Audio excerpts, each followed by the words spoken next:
Hello, BookTube. Recently, I still don't have the words to say this. It still seems utterly surreal. But recently, this channel reached and then rocketed past 10,000 subscribers. It seems to me that the jump from 8,000 to 9,000 and then from 9,000 to 10,000 happened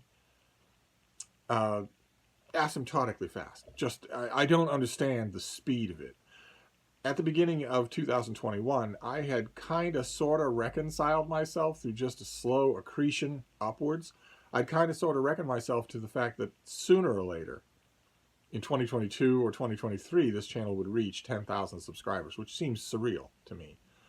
I didn't expect it to happen in a few weeks, and it has, and I don't quite know how to explain that.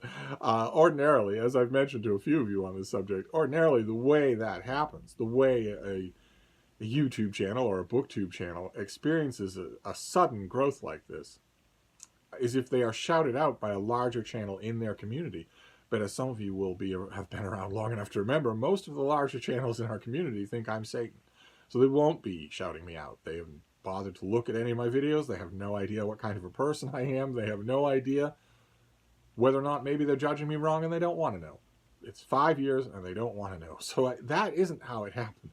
One of you mentioned in the comments that there is such a phenomenon on YouTube as people buying subscribers, and wondered idly if maybe that was the reason.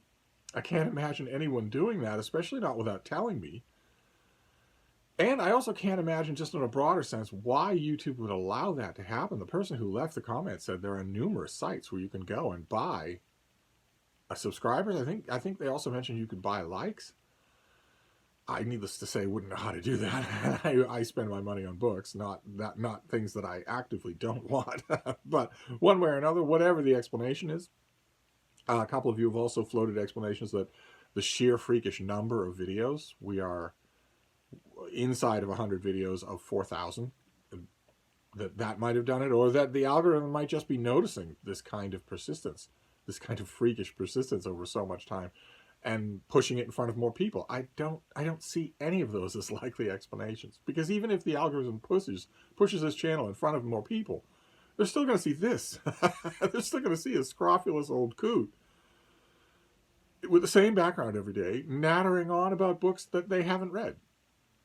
I don't understand it at all, but one way or another, when I get over, in the moments when I am over the surreal aspect of it, when I get over being just staggered by it, I'm so incredibly grateful. It means just a bigger conversation. It means more voices in the conversation, and that's great. That's fantastic.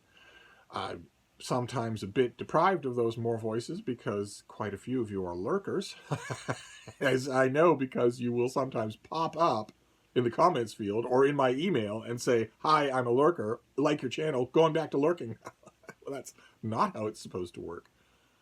Steve is a tender little daffodil who needs his ego reaffirmed at every turn. But one way or another, it feels like I should do something for this milestone of all others. I mean, if I was doing something for a milestone of 610 subscribers, then it seems reasonable to do that. And the thing that I like most, I mean, I can come up with other ideas, and I can also solicit ideas from you. But the thing that I like most are these Q&As. I don't know where you get these questions, but the something about the mix of personalities and interests between you and me somehow makes them so much fun to do. And I have heard from lots of you that they are fun to watch. One person emailed me and said, ordinarily when I add a question to somebody's Q&A and then they do the answers, the only thing I'm really interested in is waiting to see if they answer my question. But with your Q&As, I'm not. I'm not just waiting for my own name and then I'm going to turn it off. I think it's all interesting. I don't know how that could be, but I certainly enjoy it. So what I'm thinking is that for at least one thing that we can do for 10,000 subscribers, 10,000, that is unbelievable. One thing we can do is another Q&A, even though we just did one. I don't know if you get question exhaustion. If you do, that's just fine. We'll do a Q&A in March. But if you don't, if you think you can come up with questions, then leave them on this video. And if I remember, or one of you can remind me, I will take a look at this video. For the weekend. I like to do these things on the week. I like to do Q&A answers on the weekend. So I'll take a look at it for the weekend, and if there are enough questions, then we can do another Q&A for 10K. Would be a rare instance where we do link the Q&A to a subscriber count, but only because the subscriber count is so freakish. There isn't any reason for it at all. As I've told a number of people, somewhat plaintively, this channel realistically should have capped out at about 50 people. It should have capped out at a couple of old friends, Sam, Deb, some publicists, some writers. That's it. 10,000 is, one way or another. I couldn't be more grateful. Because despite the fact that I have no fairy lights, no edits, no voiceovers, no chintzy soundtrack, no copyright-free music, no calls to action, no ads, no mid-roll ads, no end-roll ads, no B footage, no canned thumbnail, no nothing like this. Despite the fact that I don't have anything like that, you have all joined me in this weird, freakish number. So I'm very grateful. And if you want to do a Q&A to celebrate, then put the questions on this video with the usual caveats, the usual that you could recite as well as I can by now. Caveat number 1.